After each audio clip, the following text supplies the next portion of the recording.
आज के इस एपिसोड में हम थोड़ा और पीछे जाएंगे यानी 80s में, और इस बार फिर हम जानने की कोशिश करेंगे कि 80 के दशक के फिल्म डायरेक्टर्स की थ्रिलर सस्पेंस फिल्मों पर किस तरह की पकड़ थी। चर्चा करेंगे 1981 से लेकर 1990 तक की बॉलीवुड की नोन और अननोन सस्पेंस थ्रिलर फिल्मों की। वेलकम टू पलट तेरा ध्यान किधर है। इस लिस्ट में सबसे पहले हम बात करेंगे 1985 में रिलीज फिल्म एतबार की। फिल्म के लीड रोल्स में थे राज बब्बर, सुरेश ओबरॉय, डिंपल कपाड़िया, डैनी डेंजोंगपा और शरद सक्सेना।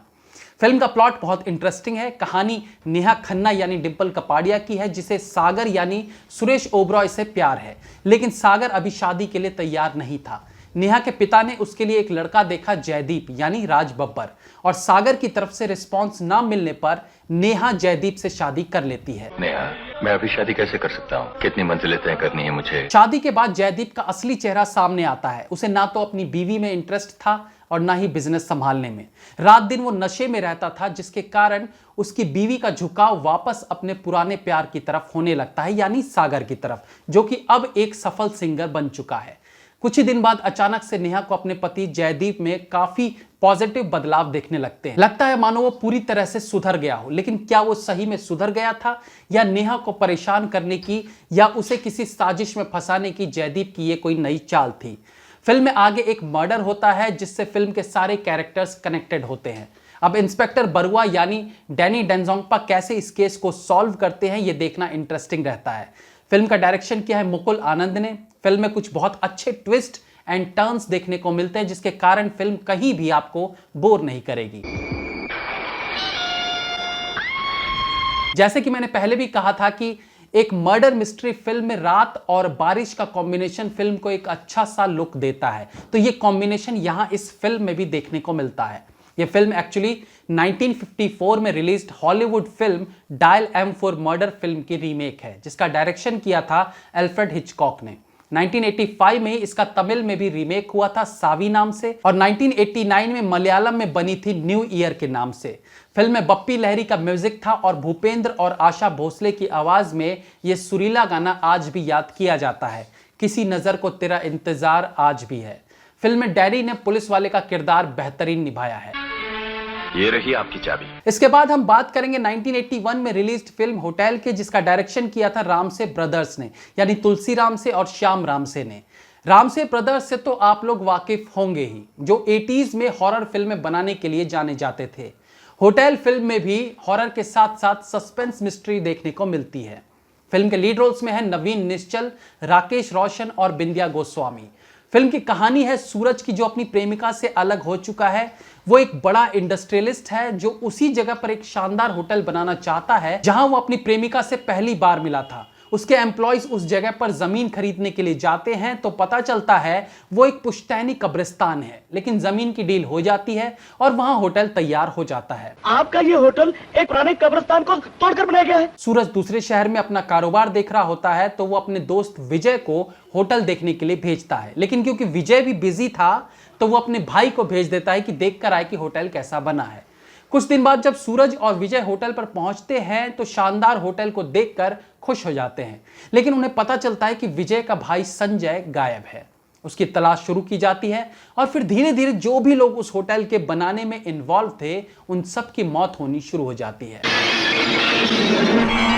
अब इन सब के पीछे किसकी चाल थी, ये सब कुछ क्लाइमैक्स में खुलता है।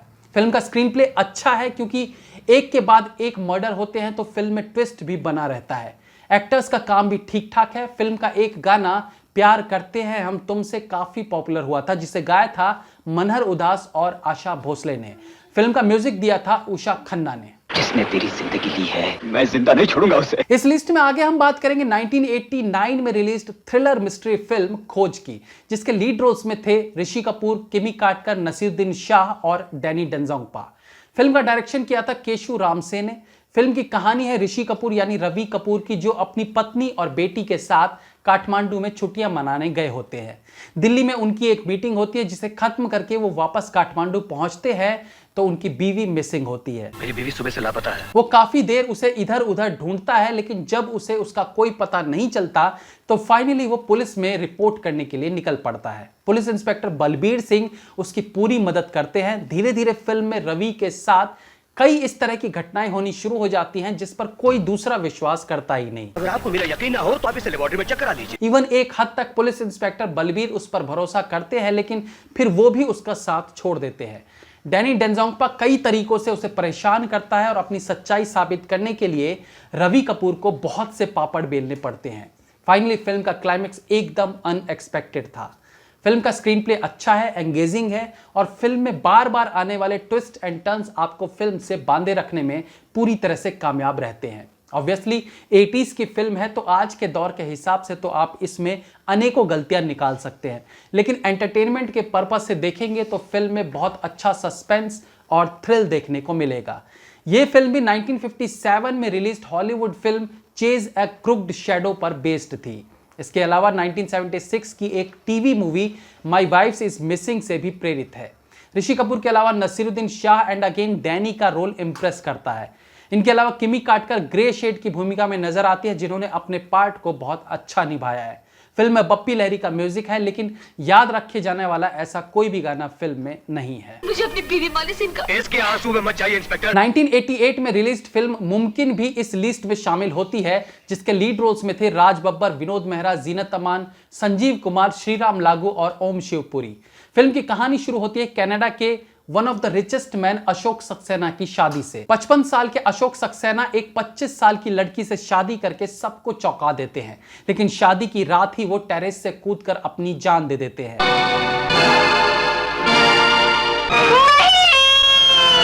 अशोक सक्सेना, जिसने कभी शराब को हाथ भी नहीं लगाया था, वो उस रात पूरी तरह से नशे में धुत क्यों था? ऐसे कुछ सवाल पुलिस के मन में उठने लगते हैं। उसी शहर में इंश्योरेंस कंपनी में काम करता था सुनील कपूर यानी राज बब्बर। वो खुद इस केस की इन्वेस्टिगेशन करता है ताकि सच्चाई का पता चल सके और वो अपनी कंपनी के पैसे बचा सके, जो अशोक सक्सेना के इंश्योरेंस के रूप में उसकी पत्नी को देने पड़ते। इसी बीच कहानी में एंट्री होती है सुनील कपूर के इंडियन दोस्त शक्ति यानी विनोद मेहरा की, जो कि अभी अभी विधवा हुई मिसेस अशोक का एक्स बॉयफ्रेंड था। शक्ति अपनी एक्स से मिलने की कोशिश करता है और उसे शक है कि इन सब के पीछे कोई गहरी साजिश है। धीरे धीरे फिल्म में छोटे बड़े राज खुलते हैं और फाइनली पता चलता है कि आखिर अशोक सक्सेना ने अपनी शादी की रात इतनी पी क्यों और उसकी मौत कैसे हुई। मर्डर मिस्ट्री पसंद करने वाले लोगों को यह फिल्म भी पसंद आ सकती है। वैसे तो इसका सस्पेंस अच्छा है, लेकिन फिल्म का ट्रीटमेंट और डायरेक्शन उच्च लेवल का नहीं कहा जा सकता, बट स्टिल यह फिल्म कुछ जगहों पर एक्साइटमेंट बढ़ाने में कामयाब रहती है। कहीं ऐसा ना हो कि मजबूर होकर मैं तेरी रिपोर्ट भी पुलिस में कर दूं। बात करेंगे 1981 में रिलीज्ड एक और थ्रिलर मिस्ट्री फिल्म धुआं की, जिसके लीड रोल्स में थे राखी गुलजार, मिथुन चक्रवर्ती, अमजद खान, रंजीता और एक गेस्ट अपीयरेंस में जितेंद्र भी नजर आते हैं। फिल्म की कहानी है देवीगढ़ स्टेट की, जहां की रानी साहिबा है गायत्री सक्सेना, जिसे निभाया है राखी गुलजार ने। उनके पति की हाल ही में मौत हो चुकी थी और अब सारे स्टेट की मालकिन रानी साहिबा ही हैं। दूर शहर में एक गैंग का लीडर दिनेश दीक्षित अपने एक खास आदमी सुनील वर्मा यानी मिथुन चक्रवर्ती को एक काम सौंपता है कि वो गायत्री वर्मा का देवर बनकर उस हवेली में एंट्री ले और वहां रखी बेशकीमती चीजों को साफ कर दे। तो क्या वो आपका देवर नहीं है? नहीं इंस्पेक्टर, वो मर चुका है। आज से 3 साल पहले मैनिला में कार एक्सीडेंट में उसकी मौत हो चुकी है। ये झूठ है। अगेन ये एक आइडेंटिटी पहचान वाली फिल्म है, जैसे कि इस तरह की फिल्मों में होता है कि अलग अलग लोगों की पहचान करवाई जाती है और हीरो सबको पहचान भी लेता है और आखिरकार वो हवेली का मालिक बन बैठता है। इसी तरीके से इस फिल्म में भी चौंकाने वाले सीन्स आते रहते हैं। क्लाइमैक्स निश्चित तौर पर एकदम अनएक्सपेक्टेड होता है। यह फिल्म 1958 की हॉलीवुड फिल्म चेज अ क्रूक्ड शैडो पर बेस्ड थी। ऑब्वियसली हिंदी फिल्म है तो प्लॉट में थोड़े चेंजेस कर दिए गए हैं, लेकिन स्टिल फिल्म में कई उतार चढ़ाव और शॉकिंग मोमेंट्स फिल्म में आपका इंटरेस्ट बनाए रखेंगे। फिल्म का डायरेक्शन किया था दुलई गुहा ने। ये सच है कि रानी जी कोई सबूत नहीं दे पाई कि आप एक जालसाज और बहरूपी हैं। बात करेंगे 1986 में रिलीज मिस्ट्री थ्रिलर फिल्म कत्ल की, जिसके लीड रोल्स में थे संजीव कुमार, सारिका, रंजीता, शत्रुघ्न सिन्हा और मार्क जुबैर। फिल्म की कहानी है रोहिणी यानी सारिका की, जो एक एक्ट्रेस बनना चाहती है लेकिन उसे फिल्मों में ब्रेक नहीं मिल पा रहा था। एक दिन उसकी मुलाकात एक थिएटर ओनर रंजीत से होती है, जो उससे वादा करता है कि वो उसे ब्रेक देगा क्योंकि उसका खुद का थिएटर भी है और वो प्ले भी कंडक्ट करता है। आज तो तुम्हें आना ही पड़ेगा। मैं थिएटर से 3:30 बजे तक फ्री हो जाऊंगा। फाइनली रोहिणी को किरदार मिलने लगे, उसके लिए उसे रंजीत के साथ समझौता करना पड़ा। धीरे धीरे समय बढ़ता गया और उसकी मुलाकात होती है एक और एक्टर राकेश से, जिसे निभाया है संजीव कुमार ने। राकेश एक्टिंग समझने में उसकी मदद करता है और धीरे धीरे दोनों के बीच नजदीकियां बढ़ जाती है और फाइनली दोनों शादी कर लेते हैं। रंजीत इस बात से खुश नहीं था। एक बार एक एक्सीडेंट के दौरान राकेश की आंखें चली जाती हैं और वो अंधा हो जाता है और उसकी पत्नी रोहिणी वापस अपने पुराने आशिक के पास चली जाती है। वो अक्सर अपने पति के अंधेपन का फायदा उठाकर रंजीत से मिलने उसके घर जाती थी।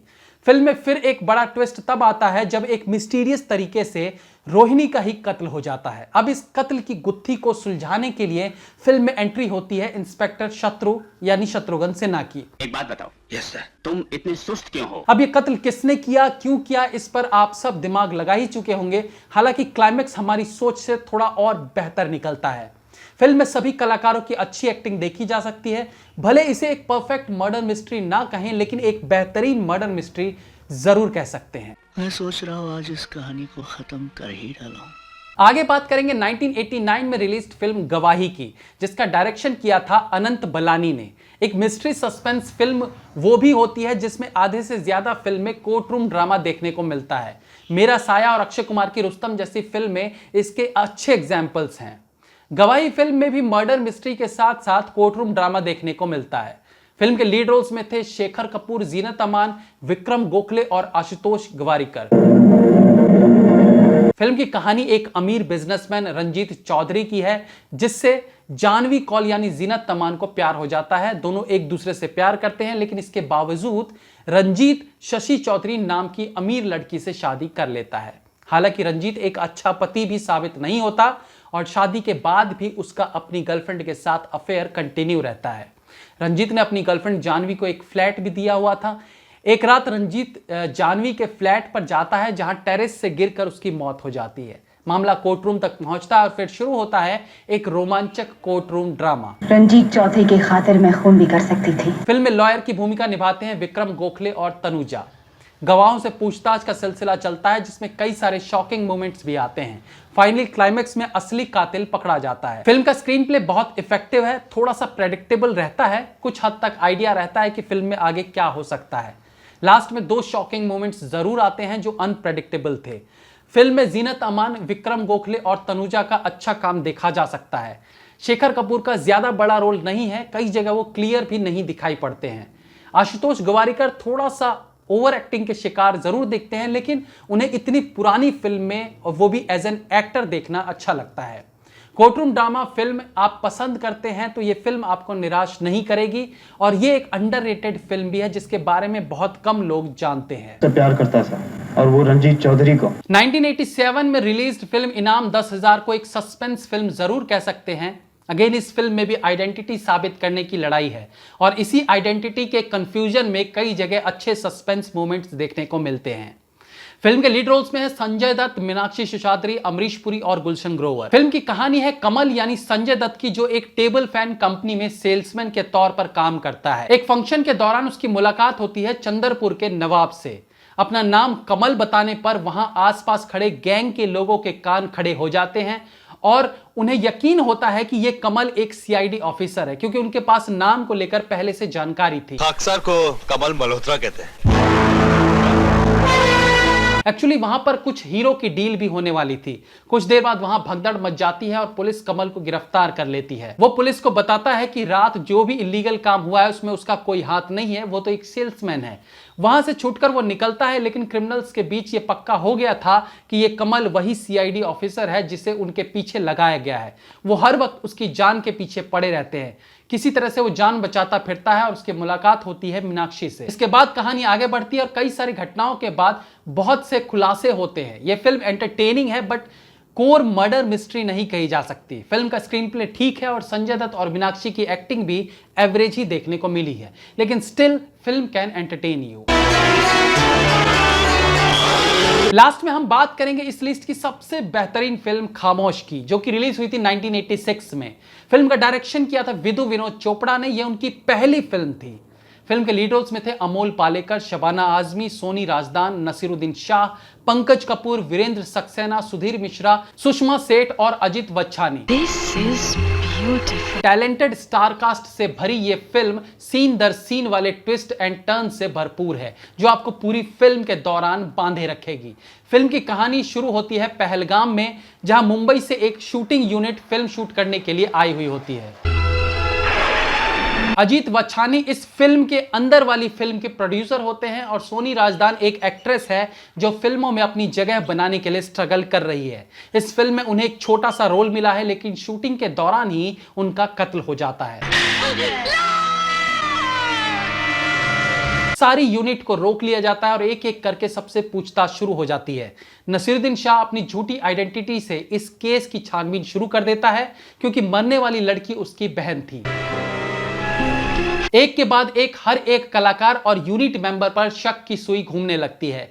क्लाइमैक्स में एक दो और मर्डर हो जाते हैं, जिसके बाद फाइनली एक शॉकिंग क्लाइमैक्स निकल कर आता है। इस फिल्म पर हमने एक पूरा एपिसोड बनाया हुआ है, आप चाहे तो देख सकते हैं, डिस्क्रिप्शन में लिंक मिल जाएगा। फिल्म का स्क्रीन प्ले बहुत टाइट है और फिल्म में एक भी गाना नहीं है। यह फिल्म वैसे तो आप देख ही चुके होंगे, लेकिन अगर नहीं देखा है तो मैं हाईली रिकमेंड करूंगा इस फिल्म को देखने के लिए। इसके अलावा सुराग, शर्त और सच्चे का बोलबाला भी कुछ ऐसी सस्पेंस फिल्में थी जो इस दशक में बनी थी। तो दोस्तों, उम्मीद करते हैं कि आपको यह एपिसोड भी अच्छा लगा होगा। इनमें से जो फिल्में आप ऑलरेडी देख चुके हैं उनके बारे में हमें कमेंट करके जरूर बताइएगा। That's all for today friends. Please like, comment, share and subscribe the channel if you like the video. Like me on Facebook and all other social media platforms. Links are in the description. Be safe, have fun. मिलते हैं अगली बार फिर किसी नए episode के साथ। तब तक के लिए